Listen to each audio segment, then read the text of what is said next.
Hi, I hope you have enjoyed Mendeleev Newland's law of octaves in the last lecture.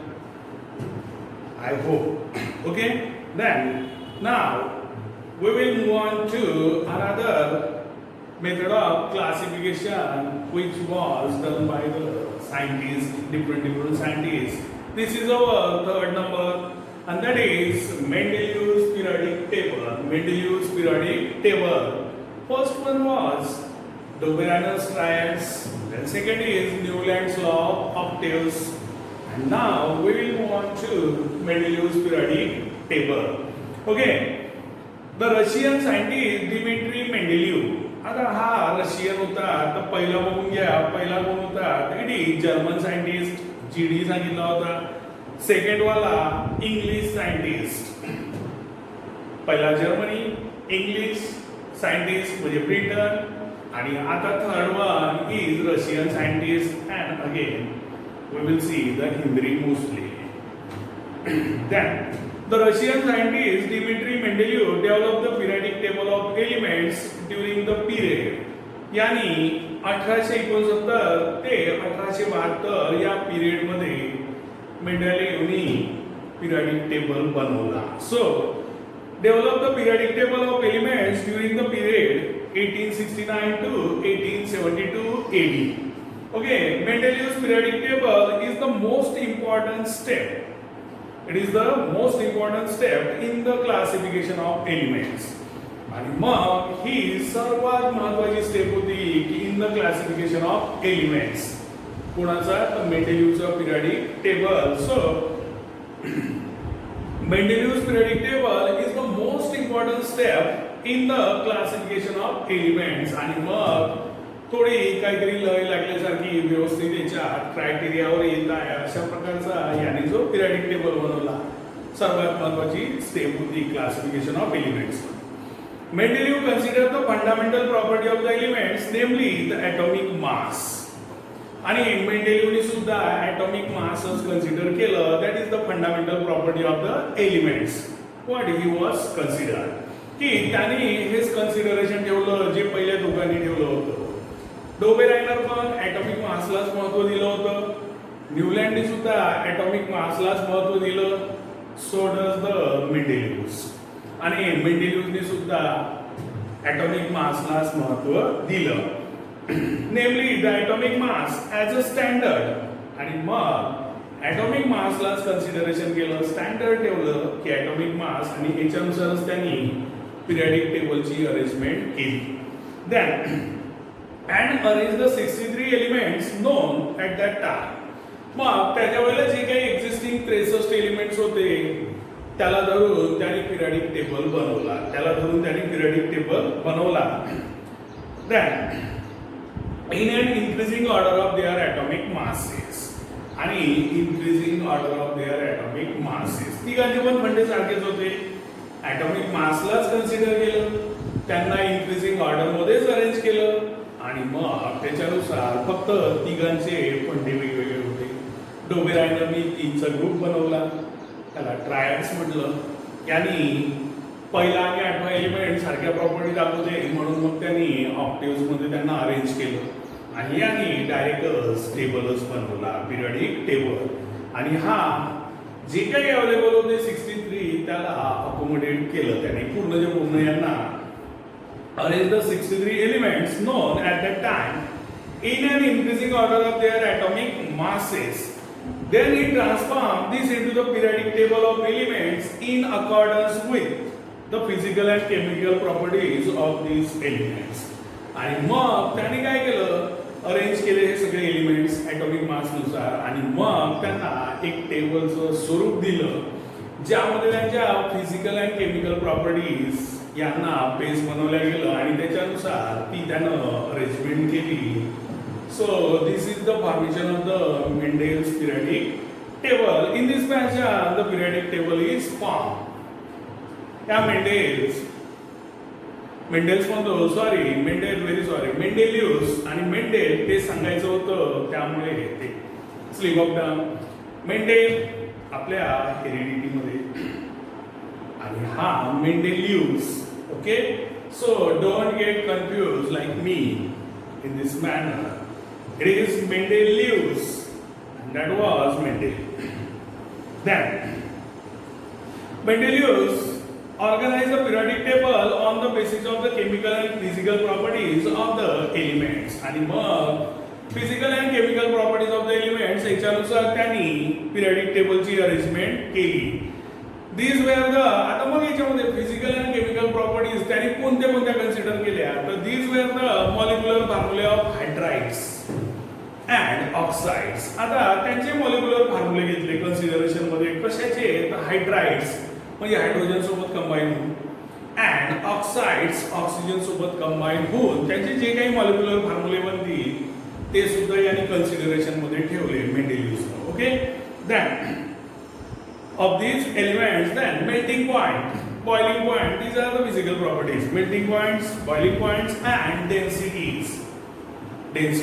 Okay, of the elements and their hydrides and oxides. त्यांचे hydrides आणि oxides हे सगळे point consideration केले. सोपे सोपे आहे. hydrides and oxides of the elements, melting point, boiling point, densities हे सगळे त्यांनी कन्सिडर केले. Mendeleev found that elements with similar physical and chemical properties repeat after a definite interval. आणि मग याला सुद्धा दिसलं की ज्या एलिमेंटच्या physical and chemical properties similar आहे हे डेफिनाइट इंटरवल नंतर रिपीट होत असतात. म्हणजे मग काय होईल, त्या डेफिनाइट इंटरवल नंतर याला मग एकाच हेड खाली आणायचं ज्याच्या similar physical and chemical properties आहेत त्यांना. So Mendeleev found that the elements with similar physical and chemical properties repeat after a definite interval. On the basis of this finding, Mendeleev stated the following periodic law. आणि मग periodic law काय आहे तो पाहून घ्या. Properties of elements are periodic function of their atomic masses.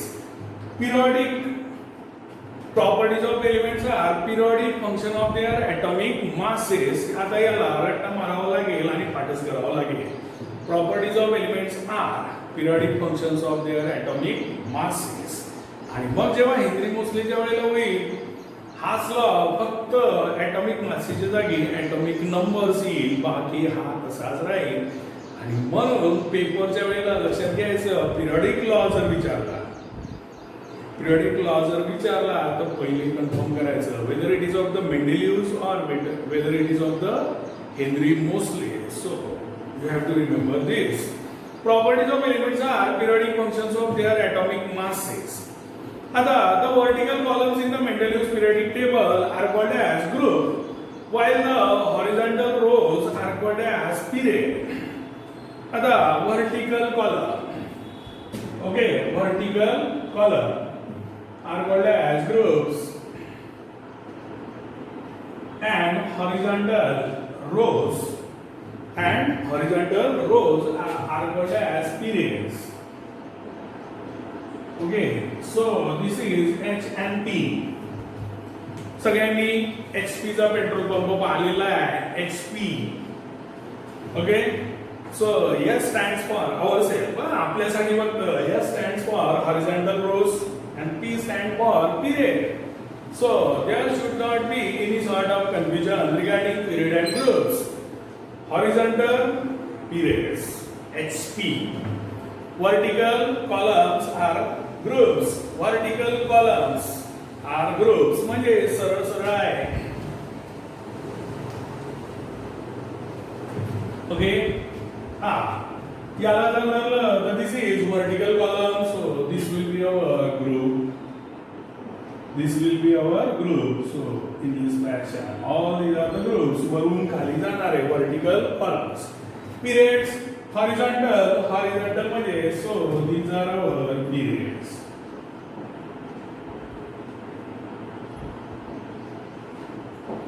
These are our periods. तर बिलकुल confuse व्हायचं नाही. HP चा पेट्रोल पंप आठवायचा.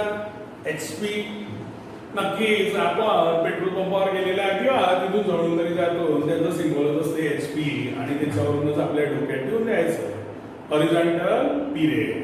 हॉरिझॉन्टल म्हटलं सरळ सरळ असं आडवा म्हटलं की याला समजायचं पिरियड, आणि असा जर असेल तर that is called as group. That is called as group. So vertical columns, these are referred as groups. Horizontal periods. So you have to catch in your mind all these things. HP. So everything is crystal clear. Okay? HP जर लक्षात ठेवलं तर दोन्ही confusion बिलकुल राहणार नाही. The vertical column in the Mendeleev's periodic table, these are called as groups, while the horizontal rows are called as periods. आणि मग पाहून घ्या आता Mendeleev's periodic table page number 18 वर दिलेला आहे, फिगर नंबर 2.3. ओके, तर बघा व त्यांनी सरळ सरळ ग्रुप 1 ग्रुप 2 असे दिलेले आहे. This is group 1 group 2 group 3 like this. It is up to group 8. पाहून घ्या. ओके, आणि मग सिरीज दाखवलेले आहे इकडे 1 2 3 4 5 6 7 अप टू 12 दाखवलेले आहे. ओके, तर all these are the periods. These are the periods. म्हणजे असे जे असेल horizontally, these are called as periods. Vertical column, these are called as groups. What you have to remember? The general molecular formula of compound shows R2O, R2O3. आता तिथे group 1, group 2 जिथे लिहिलेलं आहे त्याच्या खालीच बघा, तर त्यांनी काय केलेलं आहे, it is R2O, R2O3. Okay, तर हे मॉलिक्युलर फॉर्म्युले दिलेले आहे ऑक्साइड्सचे. The general molecular formula of compounds, this is compound, आणि मग त्याचे oxides shown as R2O, R2O3. याला R2O दाखवलेला आहे, याला R2O3 दाखवलेला आहे. ओके, मग याच्यामध्ये त्यांनी काय केलेलं आहे, तर सरळ सरळ मॉडर्न जी मेथड आहे याच्यामध्ये आपण असं लिहितो R2O,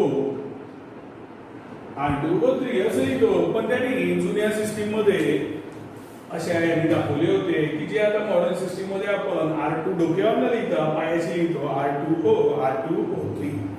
Okay, so it is in the upper part of Mendeleev's periodic table. These are written as R2O and R2O3 in the present system, in the modern system.